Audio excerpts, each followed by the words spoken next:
Wait, I know this, but I'm gonna get you high today.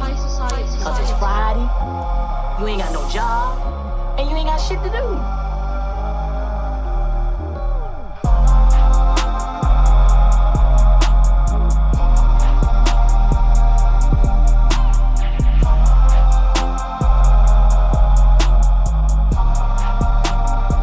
Higher learning. All right. Yes, sir. I was trying to find some some like rap Christmassy shit. You know what I'm saying? I guess that'll do, huh? I don't know. I'm not putting them on the fucking Wake and Bake playlist or the Smoking and Riding playlist, but it was just something just to play for this episode. Yeah. You know what I'm saying? And to all everybody out there, Merry Christmas. Yeah, and shout outs to those people who are listening to this podcast right now or watching it on YouTube or Facebook or IGTV or whatever way that you figured out how to watch this or listen to it, and you're stuck with a bunch of family members that you're now realizing why you only hang out with them like once or twice or 3 times a year. You know what I'm saying? And you need to roll up and go get your mind right. And as you see, we got a plethora of shit. Today we are going to fuck with some GM3. GM3. Yeah, that's that grease monkey. And we're gonna fuck with this La Orange, another joint from Cannabiotics. Yeah. Am I saying that fucking name right? Cannabiotics, yeah. Yeah, Cannabiotics. Yeah, that's the same people that made that fucking Tropicana shit that I can't fucking stop you know thinking what? about. From just by the smell of it, you can smell. Right now, if I'm looking at the table, there's four CBX jars here right now. 1, 2, 3. Where the fourth one at? Over there. Where? One. There's 2 there, and there's 1 over there. Oh shit! I didn't even see this one. Oh yeah. But the Tropicana and La Orange has a very citrusy smell. Right. Their smells and their flavors, like I could tell that their growers really paid attention to terpenes. Right. I mean, and they I still. think that, if I'm not mistaken, hey, everything just going. It's all good. They still got good smells and good flavors. Like, mind you, when I say good flavors, I'm not just talking about weed that just tastes good, but I mean that has like an overbearing, distinctive taste of one of the qualities in there, especially when it has something to do with the name of the weed. Like, that's why I like the Tropicana so much, because it's one of those weeds to where it's like, if I roll that up and smoke it, I can anticipate exactly what that taste is going to be like. And if that blunt, I always look at it, if that blunt is in a cipher with a bunch of other blunts, when you hit it, do you know what that strain is? Right. You know what I'm saying? Like, when you taste it. Right. If I can hit that shit in the midst of 4 or 5 other blunts going around, and every time I hit it, I know exactly what strain it is when I'm tasting it, it's that. Well, if you like they did a good job. Then you really like this too. Yeah. Because they both have similar effects too. You know what I'm saying? As far as being euphoric and energizing and creativity and all those stuff. So, and it's going to smoke good. I smoked a little bit of it earlier, so yeah. Look, I came into it telling myself that certain strains that we got early on in the game when we first got here, that I was going to hold on to, and I just wasn't going to smoke until we did the episode where we were smoking that actual strain and you shit. set the rule. Yeah, of course. And I knew it. Like, I know myself. This you know what I'm nigga saying? Like, take a little bit of each. I am the king rule breaker, you know what I'm saying? I'm surprised that I was the only reason why. All right, look. Look, the only reason why I didn't smoke in this place yet is because I looked the guy in his eye. And like at the moment when he verbally said it, before he said it, I was ready to eat the $300 fine. You know what I'm saying? What he say? I was 100% ready to eat the $300 fine. He was just like, please don't smoke. Or... Well, he just reminded it. And then he tried to it's funny because he does a podcast too, and it's also on YouTube, and we were talking about that. So all right, but anyways, motherfucker was like basically also like, I might have one of them crackers come through next, you know what I'm saying? And they might smell it and be like, da da da da da. And it was one of them things where it's like, oh, I get it, you know what I'm saying? Like, to where it's like, you did the Latino black guy, motherfucking, like on that level situation shit, you know what I'm saying? To where it's like, that was supposed to drive it home for me. Like, you know what I'm saying? Whitey might fuck you out of your money if I do what you know I'm probably going to do, you know what I'm saying? And you were right. We've because been good so far, I had already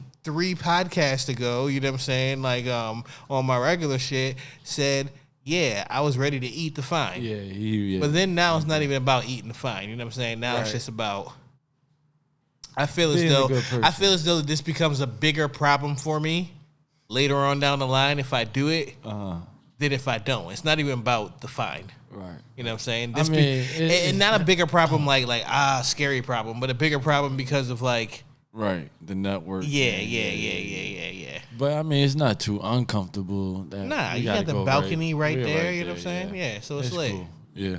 All right. So, pro tip. This is higher learning. If you're rolling, no pun intended, make sure to do a pro job. That is a pro tip. Now, let me explain what I'm saying. It's okay to fuck up a blunt. That is not a problem. That's not even like a smoker violation. That is inevitable. No matter who you are or how great your rolling skills are, you fucked up a blunt or two. You just didn't do it in front of your niggas, so they can't call you on it. You know what I'm saying? Right. But everybody's done it. It's all right. But you can't be the nigga who's insisting on always rolling the blunt, talking about your skills and how you do this, that, and third, and then fuck the blunt up. That's a violation.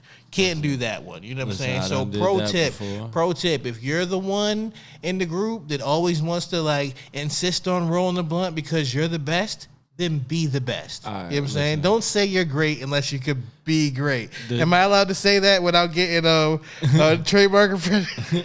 Right. You gotta be great.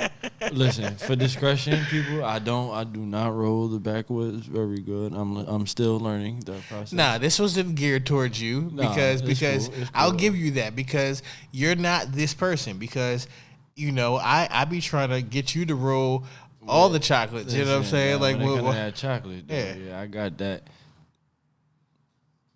The weird moment of silence. All right. What's next?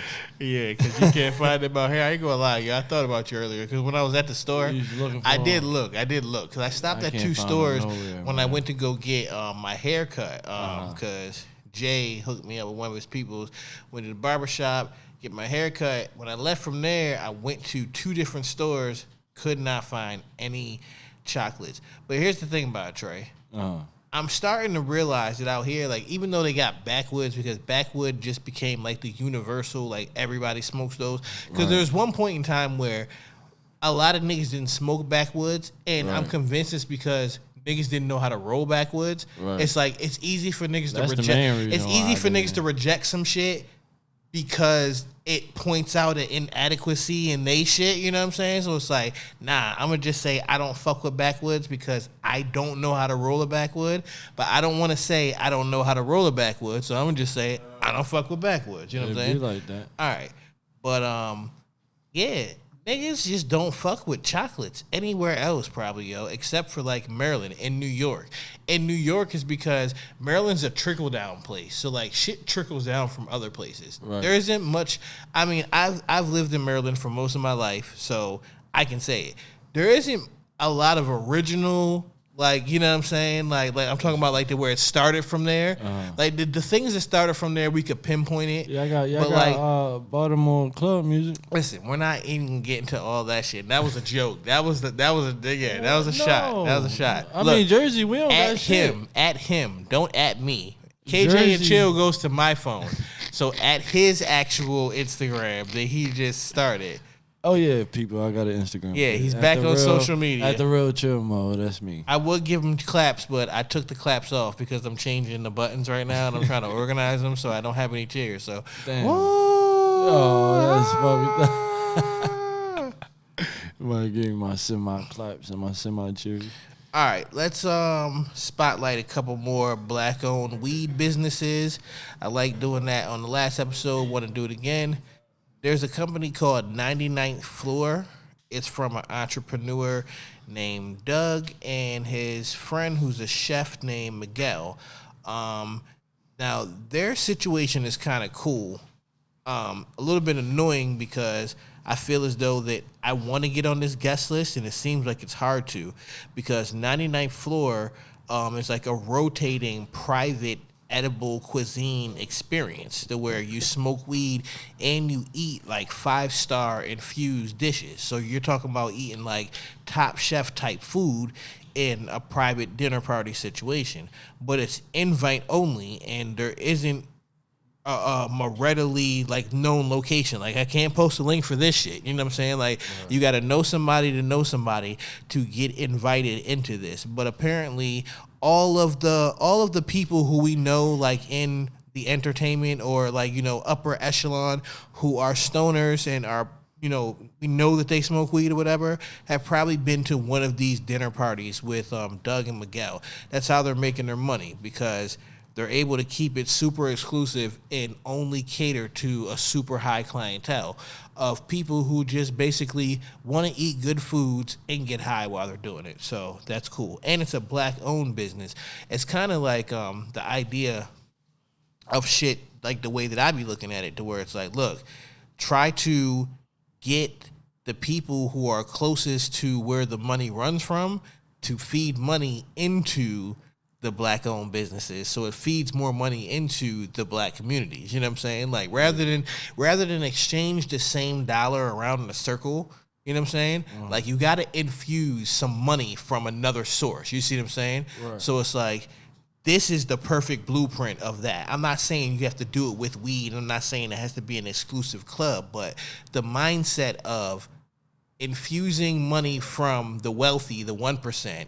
Right. And putting that into this black-owned business, to where apparently this is the only one of its kind of how they're doing it. There's other private weed clubs, but none quite as exclusive as theirs. Like basically not putting something in the hood just to generate money for the hood.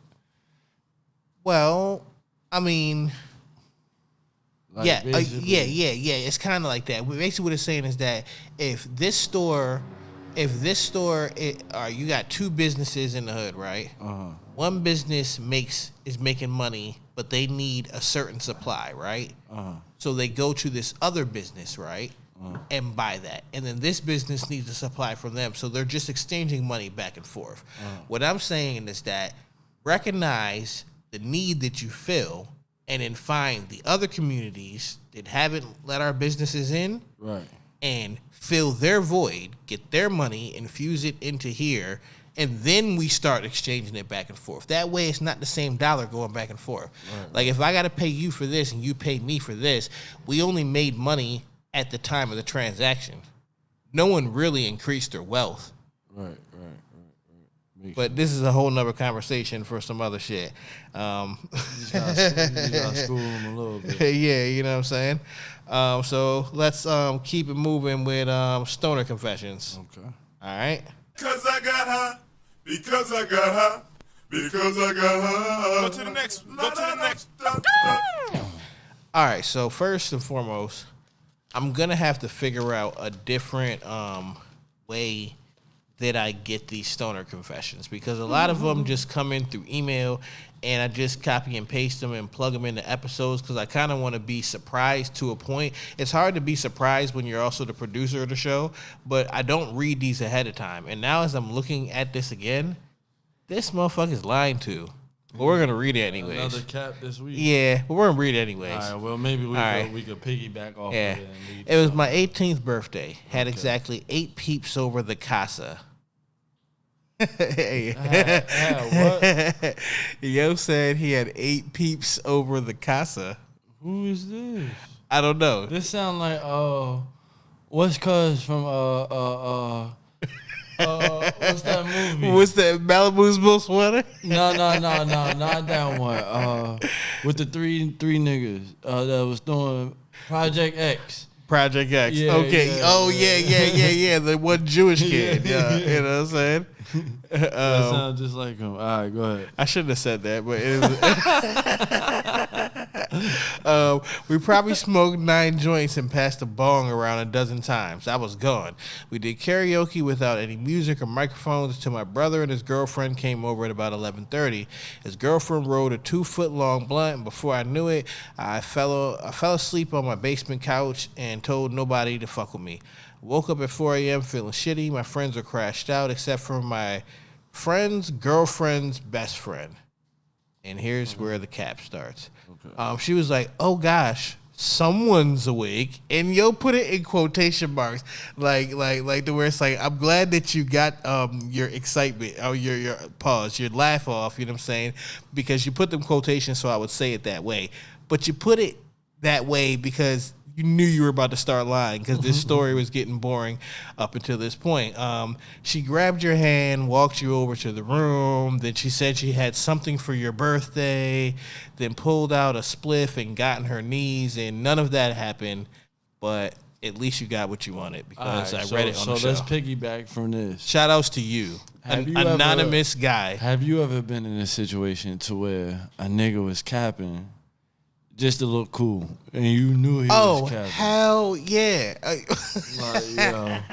nigga, Listen, no, it's not even that. that. It's the creative cappers, right? That like are the piggyback story to where it's like, all right, niggas is chilling. You know, your one man's has this one thing that happened to him, right? He tell this story. Story's dope. It's funny. It's believable. You know him. You know that happened. You was probably there, right? Right. And then here go this nigga like, yo, you know what that remind me of, yo? This one time this one time niggas, yo. Like, I hate that this one time nigga. You know what I'm saying? To where it's like, because they'll always try to figure out a way to one up the already believable story. And they'll have some clear shit in there that you know goodness well that motherfucking nigga didn't do, yo. I got a couple of people like that, man. Yeah. My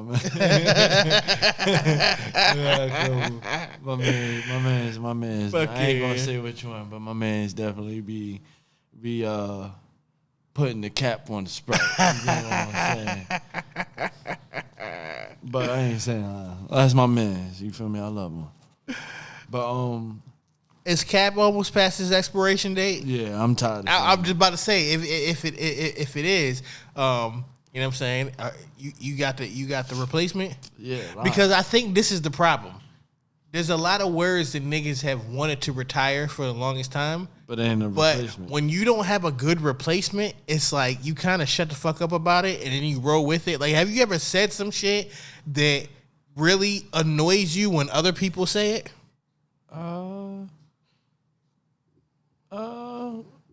That's one of those words right there. See, I'm the type. There's some people that I hate hearing them say that out of their mouth in the context that they say it in.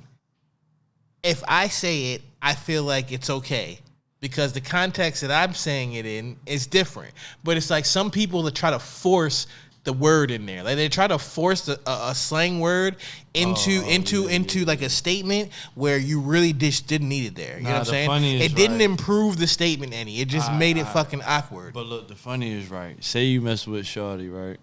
And you know some of your girls try to, I guess,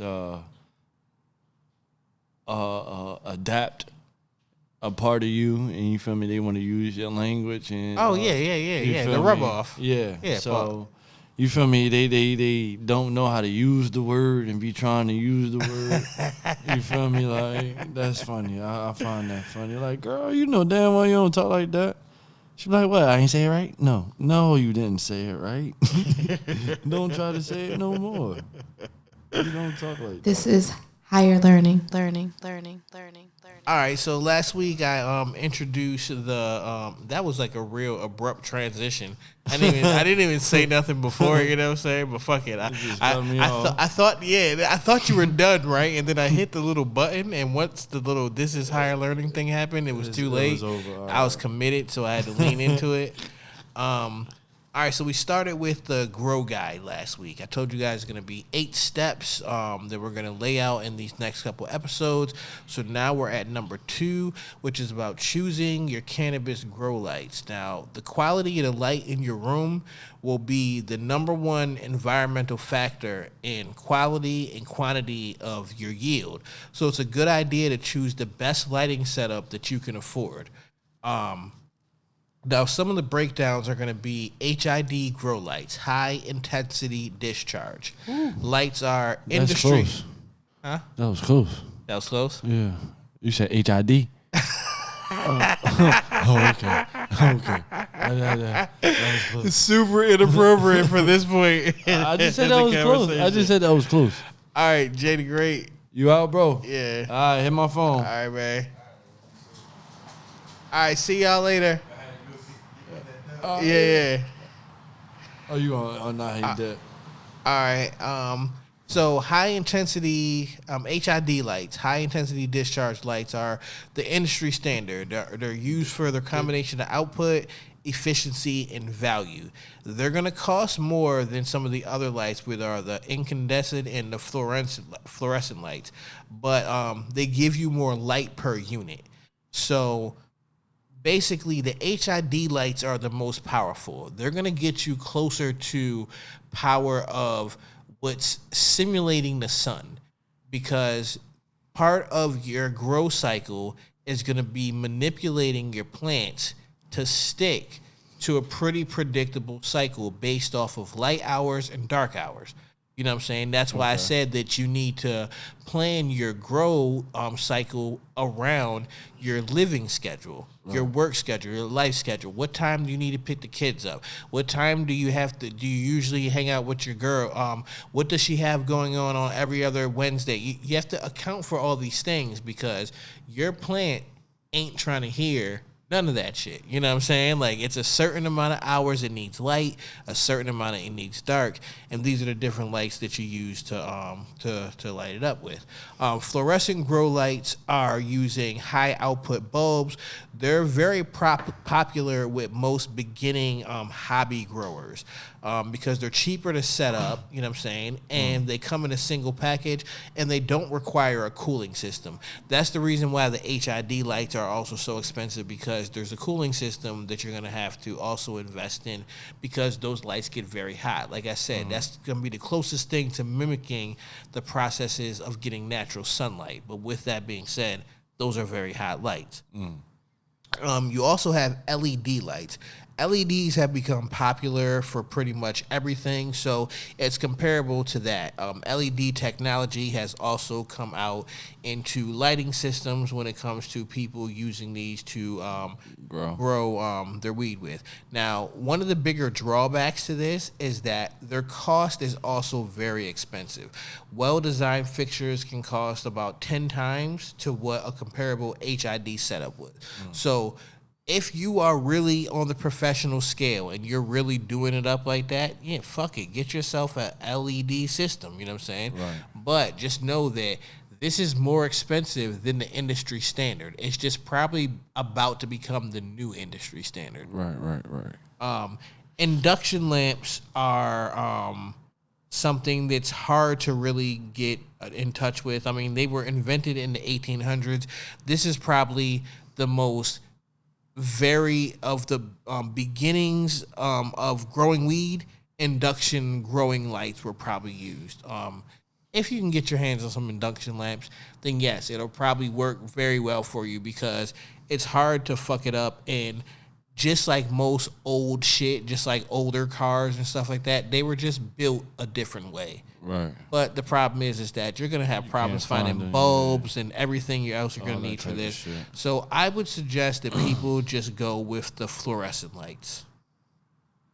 This is what you're going to need. Okay. So we're going to roll up and catch a vibe, and then we're going to come back, and we are going to give our opinions on the strains that we're going to smoke today, which is GM3, a.k.a. Grease Monkey. This one is a cross of Gorilla Glue and Cookies and Cream.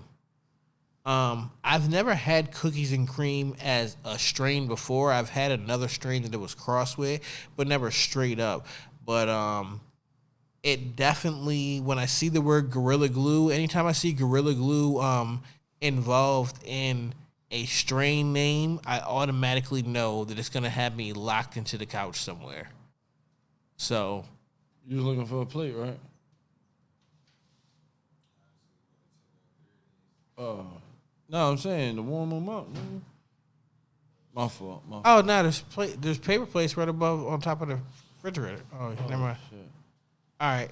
So yeah. So whenever I see Gorilla Glue involved in a strain, I know it's gonna have me locked into the couch. Yeah. You know what I'm saying? I like it just from opening and smelling. Yeah. It. It's one of them smells. Yeah, real quick. We about to go into a break. Fuck it. That's why I showed it. It's the raw version. Yeah. Nah, it is what it is. I mean, we gotta make the microwave. Yeah, it is what it is. Let's just let me We get going through. to break anyway. Yeah. All right. So look, hold on. All right. All right. What did we say? Fuck it. This is what we're gonna do. We're gonna roll up and catch a vibe, and we're gonna come back, and then we'll tell you more about this grease monkey and this fucking. That sounds a little bit racist, yo. I don't know. I'm gonna stick with the GM3 grease monkey, and the La Orange, and then we'll be back with some more higher learning. All right. Oh man, He came in when it counts. You know what I'm saying? Yeah. All right. This is higher learning. All right, so we just finished smoking on that GM3, aka the Grease Monkey, the name of the strain that I just don't like, but I get it because it's all right. No, I don't all the way get it. I get where the monkey comes from. Gorilla Glue is one of the parents. Cookies and cream, I don't know how that becomes grease. But anyways, I said it was indica dominant. It's a collaboration from Wizard Trees and Doja. Exotic genetics also has something to do with it. The buds definitely look like super indica, so it got those characteristics from it. It didn't really like lay me on my ass like that, to where it's like I want to go to sleep. So it kept the good sativa qualities from that. So that's cool. We got that the orange that I said that we were smoking on. That shit is definitely one of them flavorful ones. It definitely has some very strong citrus flavors in it. You know what I'm saying? Sure. High limonene on the terpenes. You know what I'm saying? Really sticky, really resinous. Runs between 24 and 28% on the THC. This one we got is. That's probably the cereal milk. This is the long orange. This is 31. Yeah. Okay. 31. 31.6. All right. So, I thought. Okay. You know how people say, "Well, better safe than sorry." All right. So when they're saying that, they're like, be careful, think about it, weigh your options out. That way, you rather be safe to be sorry. All right, so what's better sorry than safe? What's better sorry than safe? What you mean? The opposite of that.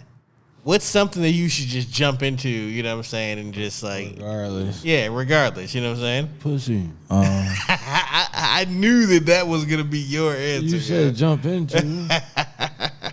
Yeah. It's some pussy. Better sorry than safe, nigga. Fuck it. At least you got the nut out for the night. I ain't gonna lie, that is probably the universal answer, because I'm over here shitting on your answer and shit, right? But I couldn't think of one fast enough that would like be better than yours. I ain't want to be a hypocrite, you know what I'm saying? Like, so I was just talking about how I hate that shit. The scared money don't make that money. That is probably better sorry than safe, and it's fucked up that we say that, because there are some dangerous things that could happen to you. Some less dangerous than others, but they could turn into dangers, you know what I'm saying? From like hopping into some pussy? Yeah. There's all kinds of dangers that can come from that. And I'm not even talking about like STDs and all kinds of shit like that. I'm talking about like the level of crazy that the baby mom that is produced from that situation. You know what I'm saying? Let's move on. Yeah. I wasn't gonna ask you to Let's dance in that move. arena. I Let's know move you on. can't dance on that floor, yo. You know what I'm saying? I know you can't dance. I'm not even trying to. Yeah. It's one of them songs where I just gotta sit down. All right. So, high thought. Okay. What kind of positivity is toxic? See, the word toxic always gets attached to something that's negative, and I get it. Like a toxic relationship isn't something that you call goals. Right. A toxic relationship is usually the shit that everybody's complaining about, right? Right. But what is toxic positivity? You know what I'm saying? Like, I know I have one. What? All right. Give me an example. Understand that I mean this with all sincerity. You know what I'm saying? When you tell a child that they can be anything that they want to be without also telling them within what scope. You know what I'm saying? Like when you don't put a scope, when you don't frame it, when you don't frame it in a certain way, that is toxic positivity because you mean all wellness. You should we should encourage the children. You know what I'm saying? We should always encourage the children, right? Always. But every one of your kids can't be the president. Like every one of them, everyone can't be the next LeBron James. Right. Every one of them can't just say, I'm gonna be a rapper and be rich like fill in the blank with one of the you know what I'm saying? Like it's a little toxic to elude them to believe that. Right. So that, like when you tell the like stripper, anything's possible, but not everything is possible. So when you tell the stripper to go make that money. Okay, it depends on whose eyes you're looking through because I don't think that's toxic. As a matter of fact, I've always told strippers that. Matter of fact, every stripper. I mean, to a stripper, that sounds good. No, but every stripper that I've had a relationship with outside of the strip club, like I met her as a stripper, and then she was cool. But and that's then toxic. You telling her that. But, because that's not something good. But that was the thing that made her fuck with me. To where it's like, I'll give you an example. That's positive toxicity. It's not really. That's her job. She's there to shake ass and make some money. So if we're talking and we're job vibing, is toxic. If we're talking and we're vibing, and I already know that we're talking and vibing, rather than make you give me all your attention at your job, I tell you, girl, go fake, make the fucking money. But that's you know what I'm toxic. Is it though? If that's like telling a nigga, go kill that nigga. All right, that's a little rough right there. Where's the comparison? Yeah, that got dark, yo. Where's the comparison? I would say because it's not two good activities. The activities is not good. Whatever. Okay, all right. No, because you know what? The funny thing is that per usual, there's a lot of people listening that agree with Trey. There's a lot of people that agree with Trey even when I'm right. Right. It's just fun to agree with Trey on certain shit that I'm right about. You know what I'm saying? No. Because right now, think about it. You're right. They are two wrong things. Yeah. But are they though? Because every stripper in the world right now is saying to themselves, what the fuck's this nigga Trey talking about? But that's a toxic comment. Her job is toxic? Telling her to go strip is toxic. You should be like, young lady, why don't you? I should be Drake. No, because Drake fuck with the strippers. Drake, like... But on his song, he tell him to do better. He tell him to do better. Drake He tell him to do better and go to Yeah. college, yo. He tell him to do better and go to college, yo. Be the Russell Wilson, not the Future. Okay. fuck that. High thought. What is technically true, but not true at the same time? The grass is greener. On the other side. The grass ain't greener. I'm sorry. The grass ain't greener on the other side. So you saying like sometimes the grass is grass pretty green. is always greener. Sometimes that shit green is a That motherfucker. shit, yo. listen, That dog. shit is that green. nigga should be mowed. That shit been watered right. Water, hedge cutters, nigga. That shit, nigga. What? I'm leaving this uncut grass over here. And like, I'm gone. The fuck you talking about, bitch? Property value going down. Grass ain't always greener, nigga. Oh man. I would say 2 wrongs don't make a right. Yeah, like sometimes. Hey, and you want to know what's funny, right? Motherfucking on my birthday this year, in my notes I made some quotes, right? In my notes that I would put on t-shirts, right? I put 2 wrongs don't make a right, but I see 2 W's. You feel me? That was one of my quotes. You get what I'm saying? Yeah. Like 2 wrongs don't make a right, but I see that. 2 W's. I like that. Yeah. Nah, That's yeah. funny you said that. Yeah. But yeah, that's a good quote. That's a t-shirt. Yeah. Anybody that steal my shit, I'm telling you, I'm coming for Yo, you. I don't know.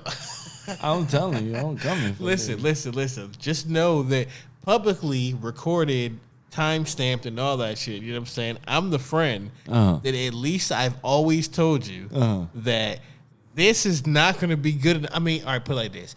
It might be. It depends on how much money they got as far as how much money we got when it comes Especially- to lawyers. If our lawyers can out-lawyer they lawyers, and notice how I said lawyers and I didn't say You know what I'm just saying? did. If anything. I didn't say anything. Notice I said lawyers. You could have just left it at lawyers. You didn't even have to say nothing. Because there's someone in the comments that was going to make that connection anyway, so I just make it for them.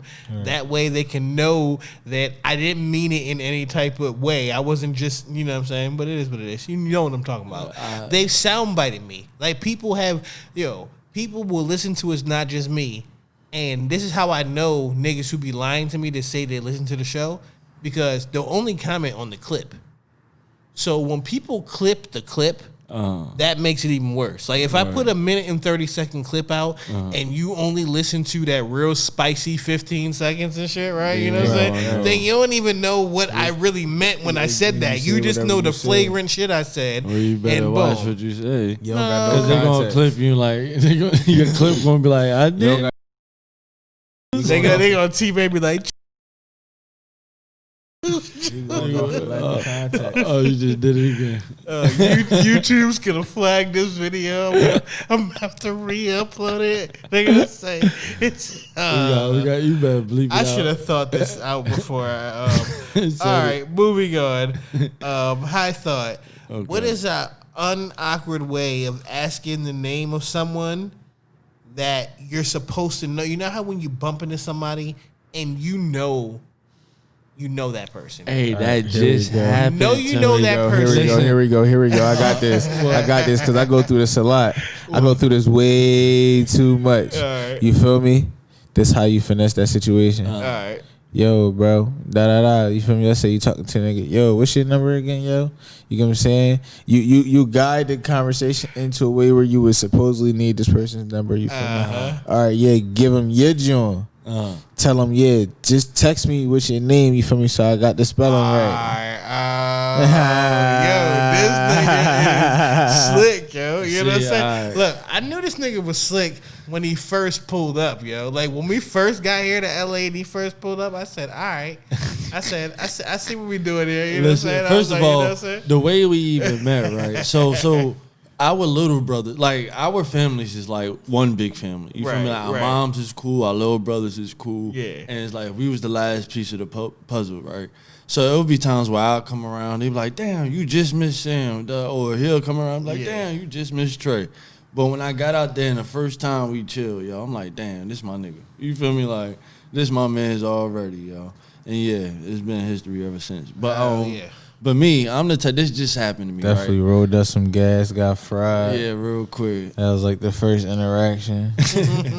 That's always the first interaction. But I was doing the delivery, right?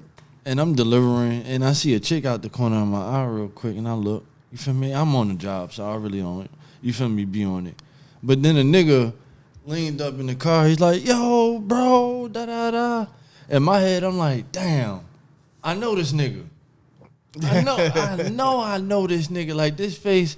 You feel me? I done been in a lot of places in my life, so I'm like, "Damn, do I know this nigga from here?" Nah, it couldn't have been there. But anyway, I just bro with the situation. Yo, what's good, bro? You feel me? How you been? How you been, nigga? How the family? You feel me? What's your mother name? No, your mother good. you feel me? I'll be trying to figure out where I know him from. Then I might figure out the name then. But if I don't know you, I'm definitely broing you or assisting you or something like that. Sometimes I fuck around just to ask you, yo, what's your name again, bro? Real shit. Like, I'm talking about mid conversation. But We've been talking for like 2 hours.